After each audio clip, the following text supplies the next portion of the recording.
साथियों, आज चर्चा का विषय है कि SC/ST के नेता, प्रोफेसर और व्यवसायी विभिन्न राजनीतिक दलों को में शामिल हो रहे हैं और BSP की बुराई कर रहे हैं।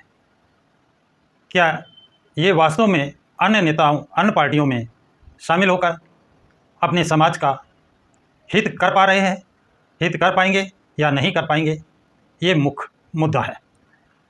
तो साथियों, पहले तो एक ही पार्टी थी, वो थी कांग्रेस। देश आज़ाद होने के बाद और आज की तारीख में भारत में बहुत से राजनीतिक दल हो गए हैं और बहुत से राजनीतिक दलों में SC/ST के लोग किस तरह उनका प्रयोग हो रहा है, क्या वो अपने समाज के हित और अधिकारों की बात कर पा रहे हैं, चाहे वो कांग्रेस में हो, चाहे BJP में हो, सपा में हो, आप में हो, कम्युनिस्ट में हो, जिस भी पार्टी में हो। और एक बहुजन समाज पार्टी है जो बाबा साहब डॉक्टर भीमराव अंबेडकर, मनोहर काशीराम की विचारधारा पर है, उसकी ये लोग बुराई करते हैं, उसमें कमियां बताते हैं।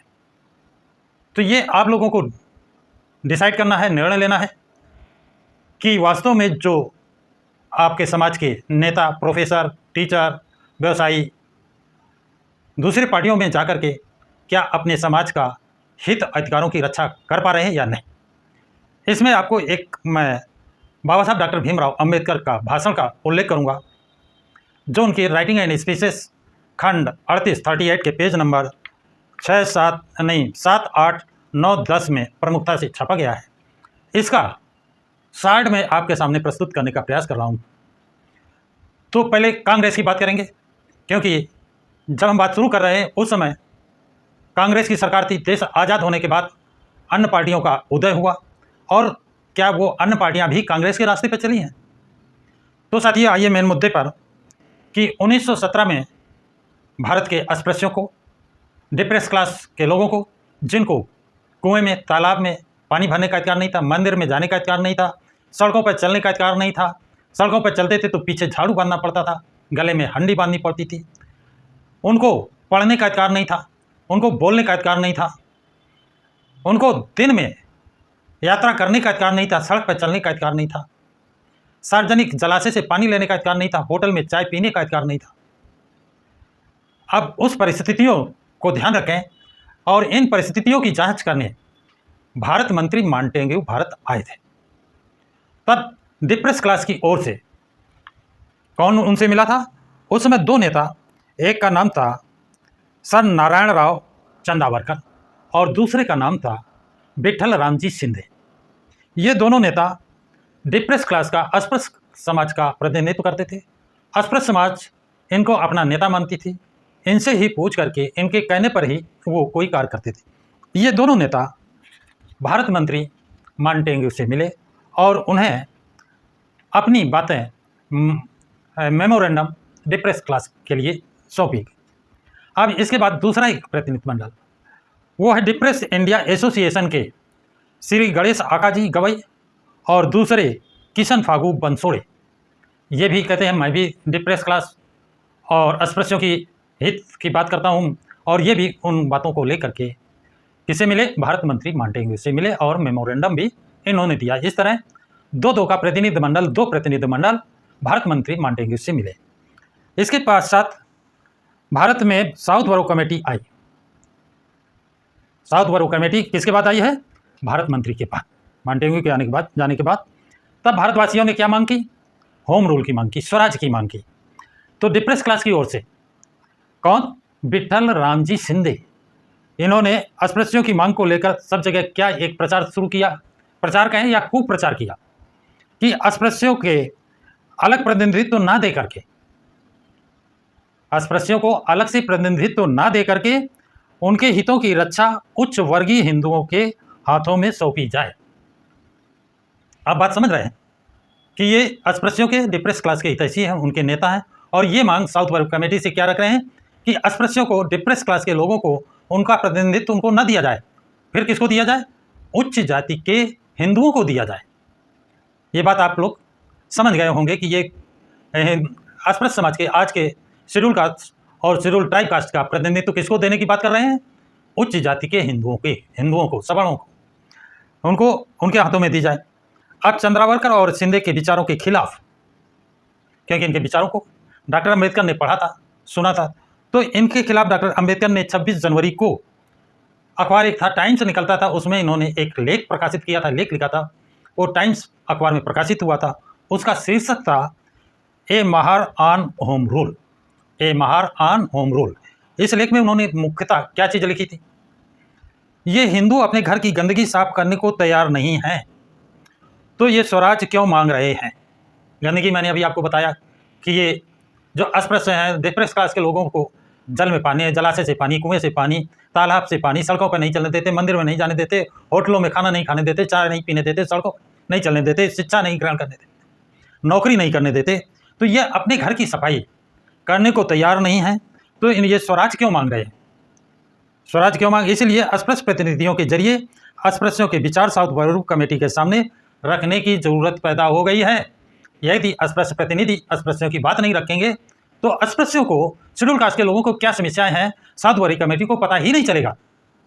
आप बात समझ जाए, साउथ बॉर्डर कमेटी के सामने यदि अस्पृश्यों की बात नहीं रखी जाएगी तो उनको पता ही नहीं चलेगा, क्योंकि जो अस्पृश्यों का प्रतिनिधि बनकर मिला है चंद्रावरकर, वो कह रहा है कि अस्पृश्यों का प्रतिनिधित्व उन्हें न दे करके उच्च वर्गीय हिंदुओं को दिया जाए।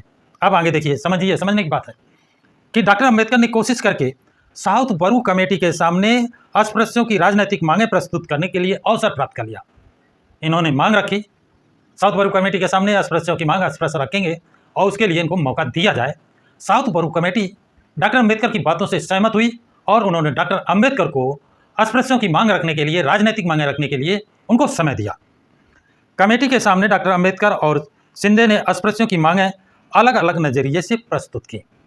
बहुत बड़ी बात, अब वहाँ पर दो लोग, डॉक्टर अम्बेडकर ने जो बातें अस्पृश्यों के हित में रखा, उन्होंने कहा जब हिंदू अपने घर की सफाई नहीं कर सकते हैं, ये अस्पृश्यता दूर नहीं कर सकते हैं, ये छुआछूत दूर नहीं कर सकते हैं, ये उनकी शिक्षा नहीं उनको दे सकते हैं, उनको साफ सुथरे कपड़े पहनने नहीं दे सकते हैं, ये अच्छा खाना खाने नहीं दे सकते हैं, ये अच्छा गहना पहनने नहीं दे सकते हैं, उनको सार्वजनिक रूप से बोलने की अनुमति नहीं है, उन्हें सुनने की अधिकार नहीं है, उनका जीभ काट लेने का, उनके कान में शीशा डालने का जो अधिकार है, इनके विरोध में मतलब अस्पृश्यों के पक्ष में ये बातें डॉक्टर अम्बेडकर ने रखी। जबकि शिंदे ने कहा कि ये अस्पृश्यों के प्रतिनिधित्व को अधिकार न दिया जाए, ये अधिकार किसको दिया जाए? जो ये जुर्म जास्ती कर रहे हैं। कौन कर रहा है? सवर्ण कर रहे हैं, उच्च वर्गीय हिंदू कर रहे हैं, और उन्हीं को ये अधिकार दिए जाए। ये बात कौन कर रहा है? शिंदे, विट्ठल राम जी शिंदे इस बात को कर रहे हैं। अब वो कांग्रेस के प्रतिनिधि हैं ना, हैं तो प्रतिनिधि SC ST के, यानी अस्पृश्य समाज के, डिप्रेस क्लास के, लेकिन उन पर भूत कहाँ से सवार है, उन पर ये थोपा किसने है, ये समझने की बात है। आगे देखिए, शिंदे ने साउथ बॉर्डर कमेटी के सामने जो मांगे रखी, उन्हें यदि सीमित स्वीकार कर लेती तो अस्पृश्य समाज अपने राजनीतिक अधिकारों से वंचित रह जाता, क्योंकि मतदान के लिए शिंदे ने अस्पृश्यों की जो योग्यता सुझाई थी वो अस्पृश्य समाज के मुट्ठी भर लोगों को भी नहीं मिल पाती, और मिल भी जाती तो मुट्ठी भर लोग शिंदे के पिछलू बनकर शिंदे या उनके समर्थकों को चुनकर उन्हें चुनते, और अस्पृश्यों के वास्तविक प्रतिनिधित्व का चुनकर आना संभव नहीं हो पाता कि वो अस्पृश्यों की, क्योंकि वही चुने जाते, शिंदे चुने जाते, भाई शिंदे ने अधिकार दिलाया, शिंदे के एहसान बंद होते। और शिंदे कैसे प्रतिनिधि चुनते? जो उच्च वर्ग के हक अधिकार की बात करते, उच्च अधिकारों के द्वारा उच्च अधिकार के प्रतिनिधि बनते, उच्च वर्ग के हिंदू प्रतिनिधि बनते, और वो जो अस्पृश्यों के हक अधिकार छीन रहे हैं उनकी बात करते। इसलिए जिस तरह से अस्पृश्यों को सवर्णों की सामाजिक, यानी अस्पृश्यों को, सवर्णों को, जो अस्पृश्यों की जो सामाजिक, आर्थिक और धार्मिक गुलामी किसकी है? सवर्ण लोगों की कर रहे हैं। ये इनको सामाजिक अधिकार नहीं मिला है, न आर्थिक अधिकार मिले हैं और न धार्मिक अधिकार मिले हैं, जो अभी मैंने ऊपर आपको बताया। तो सामाजिक, आर्थिक, धार्मिक गुलामी जैसे ये सवर्णों की कर रहे हैं, उसी तरह ये राजनीतिक गुलामी भी सवर्णों की करते। ये डॉक्टर अम्बेडकर का उस लेख में सार था। आगे कहते हैं कि दूसरे शब्दों में वरिष्ठ हिंदू लोग अस्पृश्यों के राष्ट्रीय गुलामी लाद रहे हैं। वही बात आ गई कि दूसरे शब्दों में डॉक्टर अम्बेडकर कहते हैं, दूसरे शब्दों में वरिष्ठ हिंदू लोग, उच्च वर्गीय हिंदू लोग अस्पृश्यों को राष्ट्रीय गुलामी लाद रहे हैं, राष्ट्रीय गुलामी, राजनीतिक गुलामी और राष्ट्रीय स्तर की लाद रहे हैं। इस परिस्थिति को पहचान कर डॉक्टर अम्बेडकर ने ये घोषित करने की निर्णय किया कि डिप्रेस क्लास के मिशन की ओर से दी गई कैफियत अस्पृश्यों के हितों में बाधक है। अस्पृश्य क्लास के, डिप्रेस क्लास के मिशन द्वारा जो कैफियत, जो मेमोरेंडम, जो मांगें दी गई हैं, वो डिप्रेस क्लास के उन्नति में बाधक है। ये डॉक्टर अम्बेडकर कह रहे हैं, किसी प्रभावशाली व्यक्ति के द्वारा अस्पृश्यों की राजनीतिक आकांक्षाओं की सार्वजनिक अभिव्यक्ति हो, इसलिए सार्वजनिक छत्रपति साहू जी महाराज की अध्यक्षता में एक अस्पृश्यों का विशाल सम्मेलन बुलाने का आयोजन किया गया था। आगे कहते हैं, डिप्रेस क्लास मिशन विरोधी प्रस्ताव। इस पर क्या है? अरुणा साहब शिंदे को पहले ही पता चल गया था कि सम्मेलन में डिप्रेस क्लास मिशन संस्था और उनके संचालकों के विरोध में प्रस्ताव पारित होने वाला है। यानी अरुणा साहब वो जो प्रस्ताव इनके विरोध में पारित होने का बाबा साहब डॉक्टर भीमराव अम्बेडकर ने प्लान बनाया था, तो इनको पहले पता चल गया। इसलिए इन्होंने क्या किया, ये गवाही के पास इन्होंने खास तौर लोगों को भेज कर कहलवाया। ये गवाही कौन है? गणेश आका जी गवाही के पास इन्होंने कुछ खास लोगों को भेज कर के क्या कहलवाया कि आपके बाहोड़ प्रांत के, आपके जहाँ के ये चुनाव लड़ते थे, जहाँ से ये नेतागिरी करते थे, बाहोड़ प्रांत के 50 बच्चों को मेरे बोर्डिंग में ले लिया जाएगा। एक लालच दे दिया गया था कि वो लालच क्या है आगे देखिए। लेकिन आप लोग डॉक्टर अम्बेडकर और शिव तरकर के द्वारा हमारी संस्था के विरोध में लाए गए प्रस्ताव को नामंजूर कराएं। इनके सामने शर्त क्या रखी गई थी कि हम आपके 50 बच्चे तो ले लेंगे, लेकिन आपको ये काम करना पड़ेगा कि जो डॉक्टर अम्बेडकर और शिव तरकर जो हमारी संस्था के विरोध में प्रस्ताव ला रहे हैं, उस प्रस्ताव को कैंसिल कराना होगा, नामंजूर कराना होगा। ये शर्त है, तभी आपके 50 बच्चों को बोर्डिंग में लिया जाएगा। इस प्रलोभन में, इस लालच में, इस आदेश का पालन करने के लिए ये आदेश, ये प्रलोभन श्री गवई, कौन गवई? श्री गणेश आका जी गवई और बेलगाम के पड़प्पा ने अपने तरफ से ज़बरदस्त तैयारी की। काहे की? डॉक्टर अम्बेडकर द्वारा जो प्रस्ताव लाए उसको कैंसिल कराने की, उसको नामंजूर कराने की। हमारे नागपुर जाते समय डीसी मिशन के संचालकों द्वारा अस्पृश्यों के हितों के खिलाफ जो बयान सरकार को भेजा था, उसकी खबर टाइम्स में छपी थी। अब ये बात बहुत बड़ी बात, यानी डिप्रेस क्लास के जो नेता लोगों ने डिप्रेस क्लास के अहित में, खिलाफ में जो प्रस्ताव सरकार को भेजा था, वो खबर किस पेपर में छपी थी? वो टाइम्स में छपी थी, टाइम्स अखबार में छपी थी, जिसकी एक कॉपी निकलवाने में बाबा साहब कहते हैं मुझे 2 रुपये उस समय खर्च करने पड़े थे, क्योंकि ये समाचार 2 साल पुराना हो चुका था। डॉक्टर अम्बेडकर ने वो जो इन्होंने मांगे की थी, डिप्रेस क्लास के अहित में मांगे की थी, डिप्रेस क्लास के लोगों ने ही, डिप्रेस क्लास के अस्पृश्य समाज के लोग ही अस्पृश्य समाज के अहित में जो मांगे की थी, वो उस पेपर में प्रकाशित हुई थी। और उस पेपर की कटिंग मंगाने के लिए, लेने के लिए डॉक्टर अम्बेडकर को उस समय 2 रुपये खर्च करने पड़े थे। डॉक्टर अम्बेडकर कहते हैं, हम सभी यहाँ बहिष्कृत वर्ग की उन्नति कैसे हो, इस मुद्दे पर विचार करने के लिए एकत्रित हुए हैं।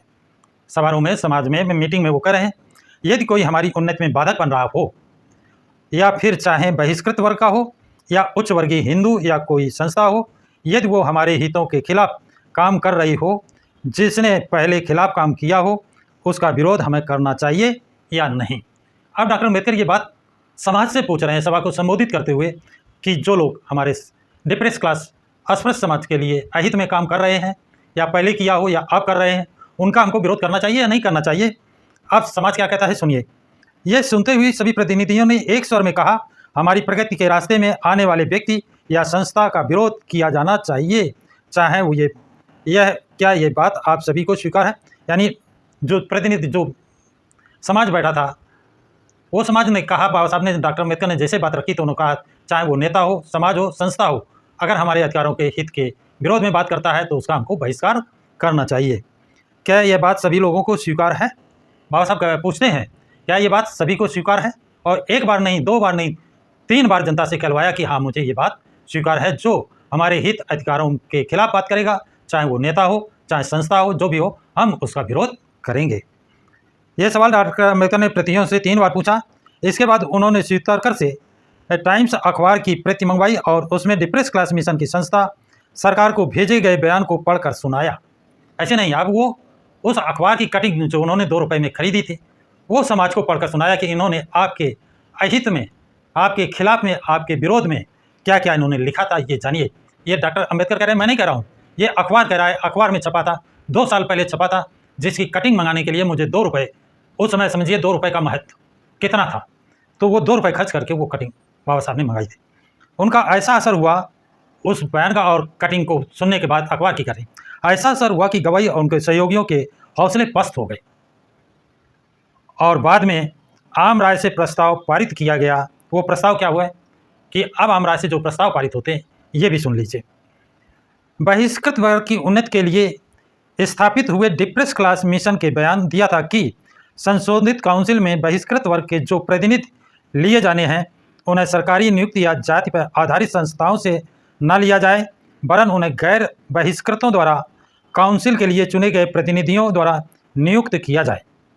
इससे सारा अस्पृश्य वर्ग चिंतित है। यानी ये उन्होंने प्रस्ताव भेजा था कि वो सरकारी नियुक्ति या जाति पर आधारित नियुक्ति संस्थाओं से न लिया जाए, बल्कि बहिष्कृतों द्वारा काउंसिल में चुने गए प्रतिनिधियों में जो नियुक्त किए हैं उनसे अस्पृश्य वर्ग को के प्रतिनिधि नियुक्त किए जाए। इससे पूरा अस्पृश्य समाज चिंतित है। इससे चिंतित है। यदि गैर बहिष्कृत प्रतिनिधियों को बहिष्कृत वर्ग का प्रतिनिधि चुनने का अधिकार दिया गया तो जिस चतुर्वर्ण व्यवस्था से बहिष्कृत वर्ग का दुर्भाग्य पैदा हुआ है, यानी अब कि गैर बहिष्कृत वर्ग को बहिष्कृत वर्ग का प्रतिनिधि चुनने का अधिकार दे दिया गया, तो फिर ये किनको चुनेंगे? उन्हीं को चुनेंगे जो बहिष्कृत वर्ग का हित नहीं चाहते हैं, इनका अहित चाहते हैं। तो कहते हैं कि अस्पृश्य वर्ग यदि गैर बहिष्कृत प्रतिनिधियों को बहिष्कृत वर्ग के प्रतिनिधि चुनने का अधिकार दिया गया तो जिस चतुर्वर्ण व्यवस्था से बहिष्कृत वर्ग का दुर्भाग्य पैदा हुआ है, यानी गैर बहिष्कृत वर्ग को बहिष्कृत वर्ग का प्रतिनिधि चुनने का, सवर्णों को एससी का प्रतिनिधि चुनने का अधिकार दे दिया गया, तो वही चतुर्वर्ण व्यवस्था जहाँ सवर्ण ब्राह्मण क्षत्रिय वैश्य और यदि एससी का प्रतिनिधि चुनेंगे तो वही चतुर्वर्ण व्यवस्था फिर लागू हो जाएगी। उस चतुर्वर्ण व्यवस्था को स्वीकार करने वालों को ही हमारा प्रतिनिधि नियुक्त किया जाएगा, यानी चतुर्वर्ण व्यवस्था के जो द्योतक है उन्हीं को नियुक्त किया जाएगा। इसलिए हम परिषद की पक्की राय है, अब परिषद अपनी राय बताता है कि हमारी पक्की राय क्या है। डिप्रेस क्लास मिशन ने उस पर निर्भय लोगों को, उस पर निर्भर जो चतुर्वर्ण व्यवस्था के साथ विश्वासघात किया है। किसने विश्वासघात किया है? जो चतुर्वर्ण व्यवस्था पर आधारित लोग प्रतिनिधि चुने गए थे उन्होंने हमारे अधिकारों के साथ विश्वासघात किया है। इसलिए वो बहिष्कृत वर्ग के विश्वास योग नहीं है। इसलिए बहिष्कृत वर्ग उन पर विश्वास नहीं करता है और वो विश्वास योग नहीं है। हम उनको अपना प्रतिनिधि नहीं मानते हैं। आगे कहते हैं, इस प्रस्ताव पर पीएन भटकर, द्रविड़, कदम वकील के भाषण होने के बाद उनका अनुमोदन करते हुए गवाई ने कहा, यदि आपको उग्र उदारवादियों को नामांकन नहीं चाहिए तो वो हमारे लिए क्यों हो। मिशन अगर सरकार द्वारा प्रतिनिधियों की नियुक्ति की मांग करता है तो बेहतर होता। कहते हैं मिशन अगर सरकार से प्रतिनिधियों की नियुक्ति की मांग करता, कि सरकार प्रतिनिधि नियुक्त करता तो बेहतर होता है। इसलिए उग्र उदारवादियों द्वारा हमारे प्रतिनिधियों की नियुक्ति की मांग क्या हमारे साथ विश्वासघात नहीं है? मिशन ने हमसे पूछे बगैर ये मांग की है जो घातक है। इस कारण डिप्रेस क्लास मिशन से हमारा विश्वास बिल्कुल खत्म हो गया है। यानी डिप्रेस क्लास मिशन से हमारा विश्वास बिल्कुल खत्म हो गया। नागपुर यानी इस प्रांत की जनता का सौभाग्य ही कहा जाएगा कि 1920 के भारतीय बहिष्कृत सम्मेलन आयोजित करने का सम्मान यहाँ के अस्पृश्य कार्यकर्ताओं को मिला। यदि यह सम्मेलन आयोजित करने के बारे में ऊपर दी गई पृष्ठभूमि पर गौर करें तो एक बात स्पष्ट है कि इस सम्मेलन को अस्पृश्यों के राजनीतिक जीवन में आगे की तरफ बढ़ाए गए कदम के रूप में महत्वपूर्ण स्थान हासिल हुआ है। यानी ये अगर डिप्रेस क्लास के जो अस्पृश्य समाज के नेता थे उन्होंने जो मांग की थी वो डिप्रेस क्लास के हित में नहीं थी, और प्रतिनिधियों की जो मांग की थी कि उच्च वर्ग के हिंदुओं को हमारा प्रतिनिधि चुना जाए, खुद प्रतिनिधि न चुना जाए, शेड्यूल के प्रतिनिधि न चुने जाए बल्कि उच्च वर्ग के, इस मांग को खारिज किया गया कि ये तो वही चतुर्वर्ण व्यवस्था है। सवर्णों के द्वारा जैसे सामाजिक आर्थिक धार्मिक गुलाम हम हैं और राजनीतिक अधिकार अगर ये उनकी गवाही की मांग मान ली जाती तो मुट्ठी भर लोगों को ही वोट देने का अधिकार मिलता और उन्हीं के लोग चुने जाते जो आपकी बात नहीं दे पाते, आपको राजनीतिक अधिकार नहीं मिल पाते। तो आज जो प्रतिनिधि चुन करके आपके नेता, प्रोफेसर, सामाजिक कार्यकर्ता या व्यवसायी लोग अन्य पार्टियों में जा रहे हैं, क्या वो आपकी मांगें समाज में उठा पा रहे हैं, विधानसभा में, लोकसभा में, पार्लियामेंट में क्या वो बात रख रहे हैं, या पार्टी के मुखिया के कहने पर जिस पार्टी के हैं वो आपके हक अधिकारों के विरोधी हैं। उदाहरण के लिए कि जब SC/ST का प्रमोशन में आरक्षण का बिल पेश किया गया लोकसभा में, तो एक समाजवादी पार्टी ने, जो आरक्षण विरोधी पार्टी है, उसने अनुसूचित जाति के सांसद से ही उस विधेयक को पढ़वा दिया था। दूसरा सत्य, जब लोकसभा में SC/ST में वर्गीकरण और क्रीमी लेयर की बात आई, तो उस समय क्या जो अन्य पार्टियों में, BSP पार्टी के अतिरिक्त अन्य पार्टियों में जो SC/ST के नेता हैं, क्या वो अपनी बात लोकसभा में, पार्लियामेंट में, राज्यसभा में रखे? नहीं रख पाए। तो वो आपके हितों के रक्षक हैं या वो सिर्फ अपने हितों के रक्षक हैं? ये विचारणीय प्रश्न है। उनको तो क्रीम मिल रही है, खाने को क्रीम ले रहे हैं, उनको राज्यसभा, लोकसभा या कहीं का गवर्नर बना दिया गया या किसी संस्था का अध्यक्ष बना दिया गया, और उनका प्रयोग आपके हक अधिकारों को छीनने में किया जा रहा है। ये बात 1917 में जब मॉन्टेग्यू भारत मंत्री आए और 1920 में जब साउथबरो कमेटी आई है, उस समय जो मांगें रखी गई थी उनका उल्लेख बाबा साहब डॉक्टर भीमराव अंबेडकर ने किया है। अब उन परिस्थितियों को आज की परिस्थितियों से आप जांच सकते हैं, तुलना कर सकते हैं। क्या आज के नेता उसी तरह आज भी गुलाम हैं शेड्यूल कास्ट के नेता जो दूसरी पार्टियों में गए हैं, या वो स्वतंत्र रूप से अपनी बात रख पा रहे हैं? तो साथियों, अपनी राय कमेंट्स बॉक्स में ज़रूर लिखें तथा इस वीडियो को लाइक और शेयर करें।